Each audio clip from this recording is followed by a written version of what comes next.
Bienvenidos a mi mundo, el del estudio de la verdad, pero también de la mentira. Y os voy a empezar dando, una idea buena, una idea mala. Y empecemos con la mala, con la noticia mala. Y es que el ser humano miente. Sí, miente. Y miente frecuentemente. Pero eso no significa que lo hagamos, ni mucho menos con mala intención. Ay, todo el mundo hemos hecho de vez en cuando alguna mentirijilla por ahí piadosa.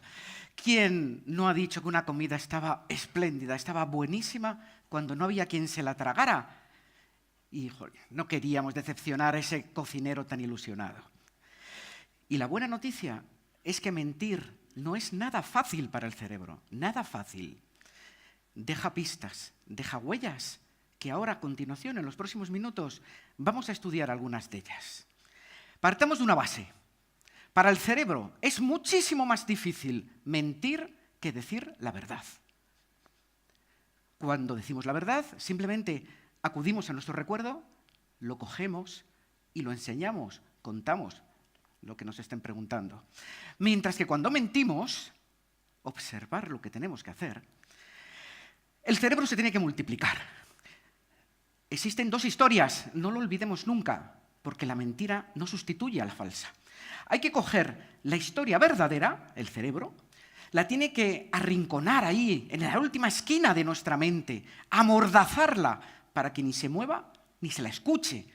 Y a la vez tiene que ir construyendo ese castillo de naipes que es la mentira. ¿Y cómo se construye la mentira? Bueno, pues se tiene que hacer un discurso coherente, tiene que incluírsele una serie de detalles, tiene que además memorizarse. Importante, cuando alguien dice la verdad no lo memoriza, lo tiene en el recuerdo. Y además, y contra lo que mucha gente piensa, el mentiroso observa a la víctima del engaño. Tiene que darse cuenta de si la persona le está creyendo o muestra signos de duda o de incredulidad, por si tiene que ajustar el discurso. Fijaros, se tiene que multiplicar la labor del cerebro. ¿Y qué es lo que ocurre cuando tiene que hacer todo esto? Y a la vez, además, lo tiene que hacer todo a la vez. Que comete errores, que deja huellas. ¿Y dónde comete errores el mentiroso? Pues tanto en el lenguaje, en la manera de hablar, como en el comportamiento. Y lo más bonito de este mundo es que no se da ni cuenta habitualmente. Vamos a compartir hoy algunas de esas huellas que suelen dejar. Bien, empecemos con la propia historia. La persona que nos puede estar mintiendo se centra en la historia principal. Imaginemos que una persona llega tarde a una cita o no aparece a la cita que había quedado con nosotros. Y cuando le preguntamos, dice, es que se me ha estropeado el coche, es que no me arrancaba. Vale, y ahí se queda. Es muy raro que nos diga, por ejemplo, que pensó en llamar un taxi para que fuera a buscarle y que ya volvería al día siguiente a recoger el coche. O también es muy raro que nos diga que sintió miedo porque resulta que estaba en un descampado el vehículo y, le asustaba un poquito ese ambiente allí en la oscuridad. Ya tenemos la primera huella. No describen ni emociones ni pensamientos. Vayamos a otra huella. El mentiroso no ha sido protagonista de la historia, ni testigo, se la está inventando. Y entonces, ¿qué ocurre? Que el cerebro le delata. Que no cuenta la historia habitualmente en primera persona. Fijaos qué curioso. ¿Qué es lo que hace? La sustituye. ¿Por qué? Habla en tercera persona, habla con plurales o habla con los verbos en pasiva cuando lo hace. Pero lo que hace él es alejarse. Esto lo llamamos lenguaje de distanciamiento. Es otra pista que nos dan. Un pasito más. Sus discursos son cronológicamente perfectos. No tienen lapsus en el tiempo. No tienen que van para adelante, luego van para atrás al contarnos las historias. Esto es normal en el recuerdo. El recuerdo no es perfecto. Ay, no, el mentiroso no. El mentiroso cuando nos lo cuenta parece que nos está relatando una maravillosa novela. Y es que efectivamente lo es. Es una preciosa novela, es una ficción que se ha inventado. ¿Cómo pillarlo? Bueno, pues aquí os contaré un secretillo que suele ser bastante eficaz.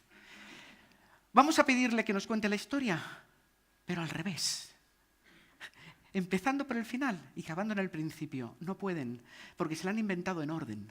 Entonces, la persona que la recuerda sí que va a poder, le va a parecer un juego, no cuesta esfuerzo a la mente, pero el mentiroso o le cuesta un grandísimo esfuerzo que se lo vamos a notar, o le va a ser imposible. Y aquí os voy a contar un ejemplo de una alumna mía, es una directora de recursos humanos de una multinacional.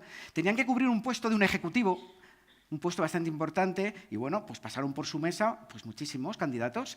Uno de ellos le enseñó un currículum maravilloso. Había pasado por una cantidad de empresas espectaculares.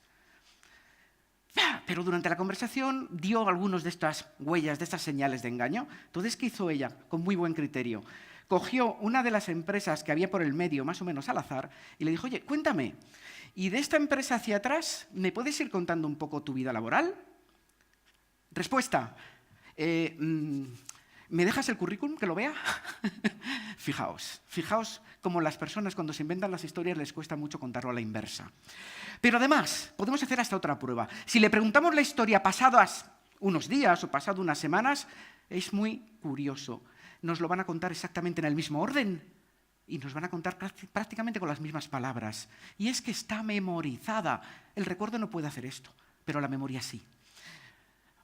Otra huella. Necesitan espacio, necesitan aire, necesitan tiempo los mentirosos para recrear su historia, sobre todo cuando les sacamos de su zona de confort. Cuando empezamos a pedirles información que no se esperan y tienen que construirnos ahí la historia, el cerebro tiene que trabajar muchísimo. Hemos dicho que empieza a trabajar ahí a 5.000 revoluciones, empieza a trabajar el cerebro. Y necesita aire, necesita tiempo para preparar esas respuestas. Ahí lo vamos a pillar. ¿Cómo? Bueno, pues os diré algunas que suelo ver habitualmente. Nos piden que repitamos la pregunta, a pesar de que es muy sencilla. Responden con otra pregunta. Hay unos silencios, muy llamativos, porque la pregunta tampoco era tan complicada, por ejemplo. Se dejan muchas señales. Y uno de mis favoritos es la descoordinación en los tiempos verbales. Todos sabemos, pasado, presente y futuro. Muy fácil. ¿Qué ocurre con la persona que nos está contando algo que recuerda que le pasó la semana pasada? Que solamente nos utiliza los tiempos verbales en pasado, como es lógico, evidente. Pero ¿qué le pasa a ese que le empezamos a preguntar, que nos contesta algunas preguntas que no se está esperando, que nos dé muchísima más información que no se imaginaba que le íbamos a pedir, que se la empieza a inventar ahora? Su cerebro empieza a construir ese naipe del que hemos hablado antes, ese castillo de naipes, en este momento. ¿Qué le pasa al cerebro? Que los verbos siguen a la acción. Si la acción pasó en el pasado, los verbos son en pasado. Pero si la acción es en el momento presente, los verbos son en presente. Por lo tanto, si escucháis a una persona que mezcla en su relato, según le estáis preguntando y demás, tiempos en pasado y en presente, cuidado. Simplemente os digo, cuidado, nada más. Ven. Bueno, pues vamos a pasar, además de las pistas que nos deja el lenguaje, a algunas que nos deja también el comportamiento. Digamos que vamos ahora a dejar de escuchar y nos vamos a centrar en la vista. Y la primera, y lo más importante que tenemos el ser humano para comunicar nuestras emociones, es esto, es la cara, es el rostro. ¿Qué le ocurre a la persona que no nos cuenta la verdad? Que las palabras y las emociones en el rostro no coinciden. Por ejemplo, vamos a ver. En caso normal, si una persona nos dice que se le ha perdido su pobre perrito, pues no le vamos a ver tristeza, es evidente. Si otro le vemos salir corriendo de la puerta de un hotel diciendo que ha visto un fantasma en su habitación, le vamos a ver el miedo. Lógico, coherente.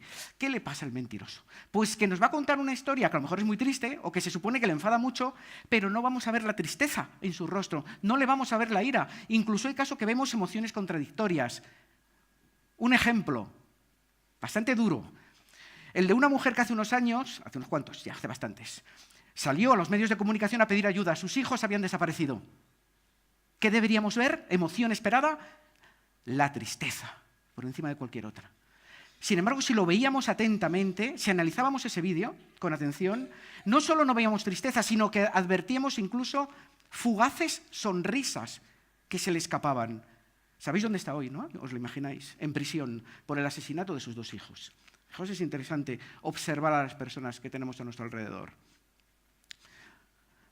Cuando estamos convencidos de algo, en general, utilizamos unos gestos con nuestras manos que se llaman gestos ilustradores. ¿Esto qué son? Hablamos con nuestras manos también. Nuestras manos comunican como si fuéramos una maravillosa orquesta que está interpretando una sinfonía. ¿Qué le pasa a la persona que dice la verdad? Que las manos acompañan, las manos enfatizan, las manos comunican, que es como si le bajáramos el volumen de la voz y casi, exagerando un poquito, le pudiéramos entender a esa persona. ¿Qué le ocurre al mentiroso? Las manos desaparecen, se congelan. Es lo que llamamos el efecto estatua. Las personas se convierten un poco en estatuas al mentir, anulan su gestualidad. Ese cerebro que está trabajando a 2000 revoluciones, lo primero que abandona es la gestualidad de sus manos. Y esta nos lleva a otra huella, justamente centrándonos en las manos también. Pasamos de los gestos ilustradores, que hemos dicho que esos son tan buenos, a otros gestos menos buenos, más bien malos. Los gestos manipuladores. La persona que está mintiendo, evidentemente, y que sabe que miente, esto es fundamental, y que sabe que miente, su cerebro está inquieto, está nervioso, no está a gusto. Y entonces su cerebro necesita descargar tensión nerviosa. ¿Sabéis por dónde descargamos tensión nerviosa habitualmente? Muchas veces con el contacto físico, con el tacto. Eso nos relaja. Por eso a veces nos damos abrazos, nos damos la mano y demás. Eso descarga tensión nerviosa.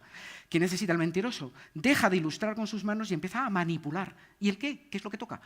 Pues bien objetos, os digo algunos típicos, joyas, reloj, ropa, o bien su propio cuerpo, típicos, la frente, el cabello, el cuello, es decir, se echa mano a diferentes partes de su cuerpo, a diferentes partes de su indumentaria o de las joyas que pueda llevar también.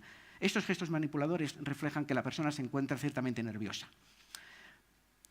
Pasamos al último de las huellas, y es el efecto fuga. El cuerpo se coloca en fuga, en posición de salir corriendo, y es que el cerebro del mentiroso, cuando lo está haciendo, cuando está sacando esas mentiras de su mente, tiene dos emociones que se incrementan, la culpa y el miedo.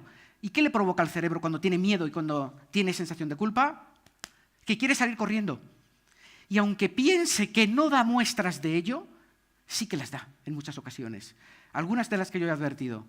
Empiezan a moverse en el asiento que parece que no pueden parar. Otras, estando sentados también, se agarran a los brazos incluso de la silla y hacen ademán de levantarse. No se están dando ni cuenta, pero nos está diciendo su cerebro que se quiere marchar y se quiere ir. Y de pie, se colocan en posición de fuga, es decir, el cuerpo no hacia el interlocutor con el que están hablando, sino que se dirige hacia afuera. Y como haya una puerta cerca, los pies hacia la puerta, porque quiere salir corriendo. Bien, pues ya hemos alcanzado y visto muchas de las huellas que deja la mentira. Bien, parece que ya hemos descubierto, ¿no?, al mentiroso. Pues no le hemos descubierto. Hay unas advertencias muy importantes que hay que hacer en este mundo de la verdad y la mentira. En primer lugar, hay que conocer muy bien a las personas, porque podemos estar con una persona que habitualmente no gesticule, no pasa nada, cada uno somos como somos, no gesticula. Una persona que a lo mejor es más bien nerviosa de principio y se suele tocar el cuello, tocar el cabello, no pasa nada. Es así esa persona.